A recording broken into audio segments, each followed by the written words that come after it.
আসসালামু আলাইকুম। আমি আজকে দেখাবো চিংড়ি মাছ দিয়ে কিভাবে পুঁইশাক রান্না করতে হয় ঝোল ঝোল। তার জন্য আমি প্রথমে পুঁইশাক নিয়েছি। এখন এটাকে ভালোভাবে কেটে নেব। দেখেন, এগুলোকে আমি ভালোভাবে কেটে ধুয়ে নিয়েছি। এখন এগুলোকে রান্না করব। এর ভেতর রান্না করার জন্য আমি নদীর চিংড়ি মাছ দিয়ে দেব। দেখেন, নদীর চিংড়ি টাটকা, এগুলো দিয়ে আজকে আমি পুঁইশাক রান্না করব। রান্না করার জন্য প্রথমে আমি পরিমাণ মতো সয়াবিন তেল দিয়ে দেব।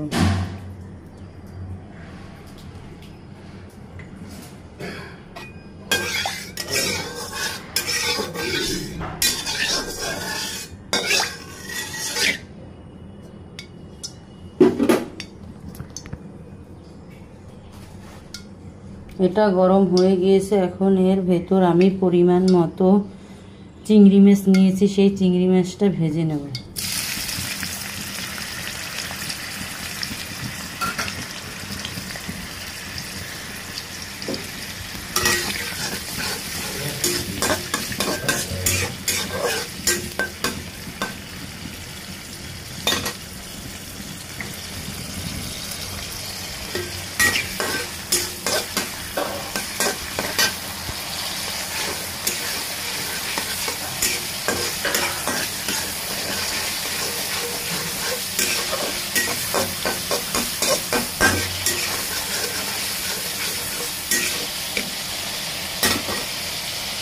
এখন এর ভেতর আমি পেঁয়াজ কুচি, কাঁচামরিচ কুচি দিয়ে দেব।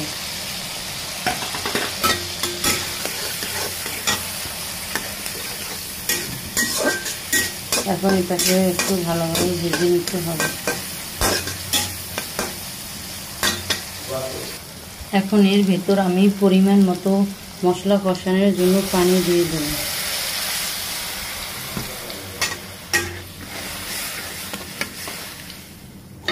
এর ভেতর আমি এখন হলুদের গুঁড়ো, মরিচের গুঁড়ো দিয়ে দেব পরিমাণ মতো হলুদের গুঁড়ো, মরিচের গুঁড়ো দিয়ে দিয়েছি। এখন ভালোভাবে মিলিয়ে নিতে হবে।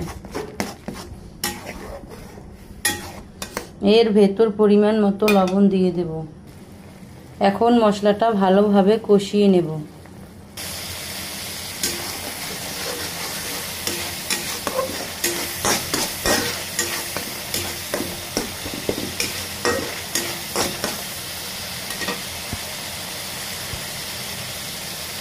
মশলা কষানো শেষ। এখন এর ভেতর আমি পুঁইশাক দিয়ে দেব।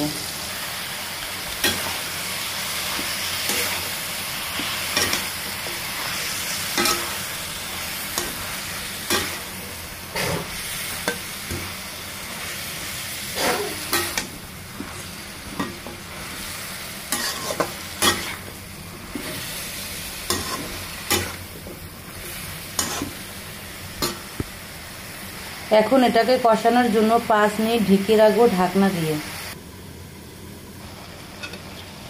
দেখেন, 5 মিনিট কষানোর পর শাকটা সুন্দর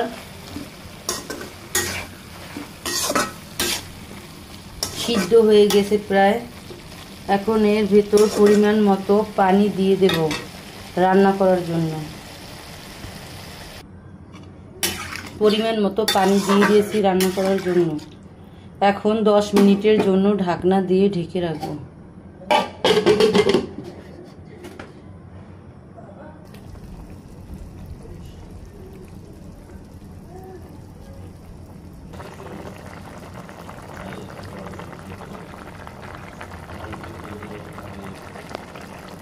দেখেন, আমার রান্না শেষ। এখন এগুলোকে বাটিতে নামিয়ে নেব। আপনারাও বাসায় এভাবে সহজ পদ্ধতিতে চিংড়ি মাছ দিয়ে পুঁইশাক রান্না করে খাবেন।